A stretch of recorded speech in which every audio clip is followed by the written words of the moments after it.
विक्रम, बेताल और विजेता कौन? बेताल का पीछा करते हुए राजा विक्रम वापस शमशान में पहुंच गया, जहां बेताल हमेशा की तरह पेड़ पर उल्टा लटका हुआ था। राजा विक्रम ने बेताल को पेड़ से उतार कर कंधे पर लादा और अपनी राह पर चल पड़े। राजन, तुम्हारे अद्भुत धैर्य तथा मुझे कंधे पर लाद कर योगी के पास ले जाने के तुम्हारे इस साहस से खुश होकर तुम्हें एक कथा और सुनाता हूँ, ताकि तुम्हें यात्रा की थकान तनिक भी महसूस ना हो।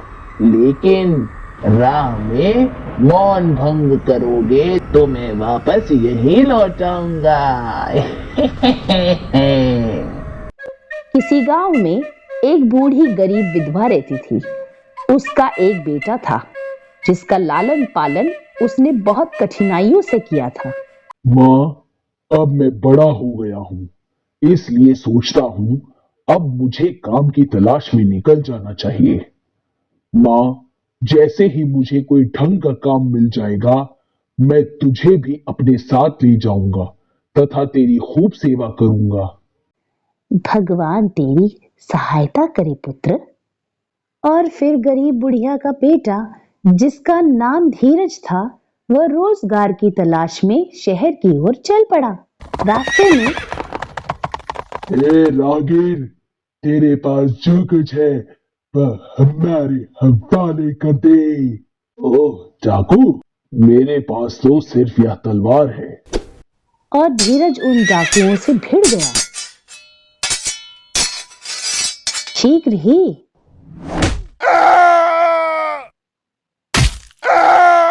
डाकुओं को मारकर उनके एक घोड़े पर सवार हो वह आगे बढ़ चला। कुछ ही दिनों में वह राजधानी में पहुंच गया। यह क्या? हर घर पर एक काला ध्वज लगा है। हर आदमी काले कपड़े की एक पट्टी बांधे है। इसका मतलब पूरी राजधानी कोई भारी शोक मना रही है। सुनो भाई, मैं परदेशी हूं। क्या तुम मुझे बताओगे राजधानी में किस बात का शोक मनाया जा रहा है? परदेसी, कुछ दिनों से राजधानी में हर रात को एक अजगर आता है और बारी बारी से हर घर से एक जवान लड़की को खाने के बाद लौट जाता है। आज वह राजमहल में आएगा और राजा की इकलौती पुत्री राजकुमारी स्वर्णलता को खा जाएगा।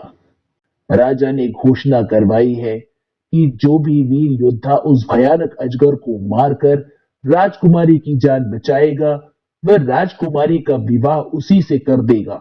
लेकिन इस काम के लिए कोई भी योद्धा जब राजमहल नहीं पहुंचा, तो राजा ने घरों पर काले ध्वज लगाकर पूरी राजधानी को शोक मनाने का आदेश दिया है। शहर में घूमता घामता धीरज दरबार में पहुंचा तो वहां भी सन्नाटा छाया देखा। महाराज से कहो, मैं अजगर से लड़ने आया हूँ।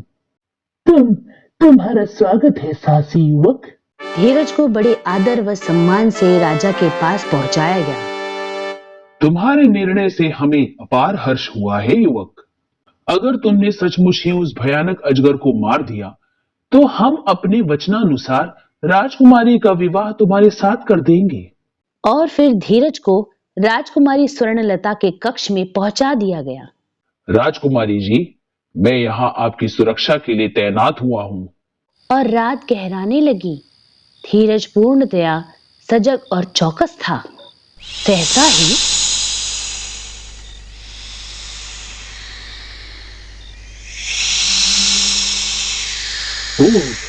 तो आ पहुंचा यह खौफनाक अजगर। अचानक ओह, यह तो मुझे सांस के साथ अपनी ओर खींच रहा है। तुच्छ मनुष्य, मैं महाकाल अजगर हूँ। तू मुझसे लड़ने आया था यहाँ, अब मैं पहले तुझे ही खाऊंगा। और इससे पहले कि धीरज संभल पाता, अजगर की विशालकाय पूंछ उसकी कमर में लिपट गई। पूंछ से धीरज को जकड़कर अजगर ने उसे अपने मुंह की तरफ उठाया। अगर शीघ्र ही इसके सिर को न काटा गया तो यह मुझे जलाकर ही मार डालेगा। और फिर धीरज ने अजगर पर भयानक फुर्ती से हमला कर दिया और कुछ ही देर में अजगर धीरज के हाथों मारा गया।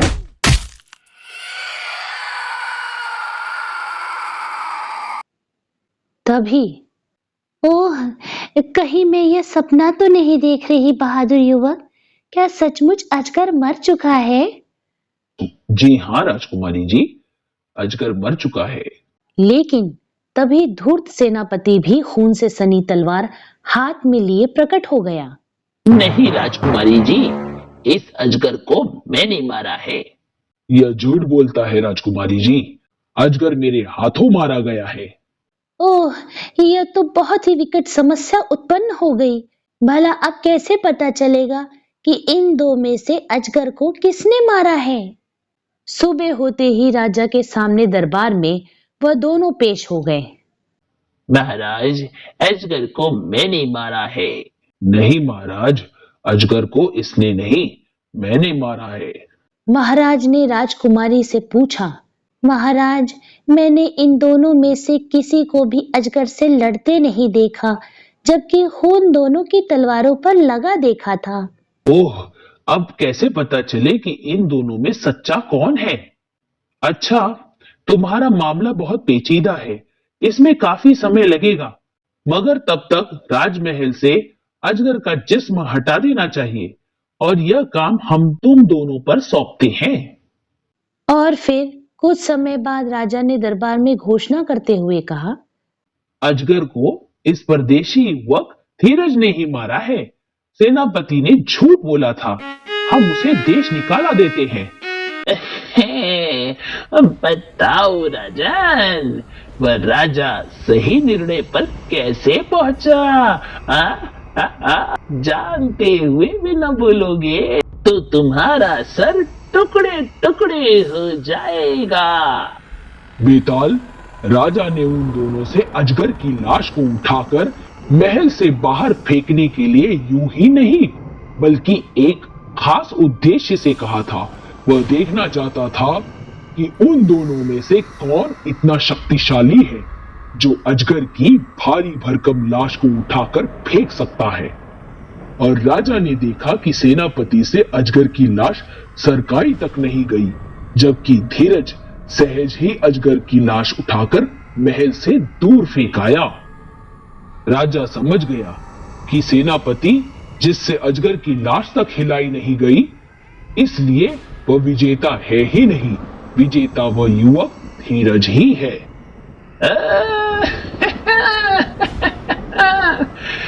तुमने ठीक कहा राजन, लेकिन तुमने मौन भंग कर दिया, इसलिए मैं वापस चला उसी शमशान में जहां से तुम मुझे ठोकर ला रहे हो।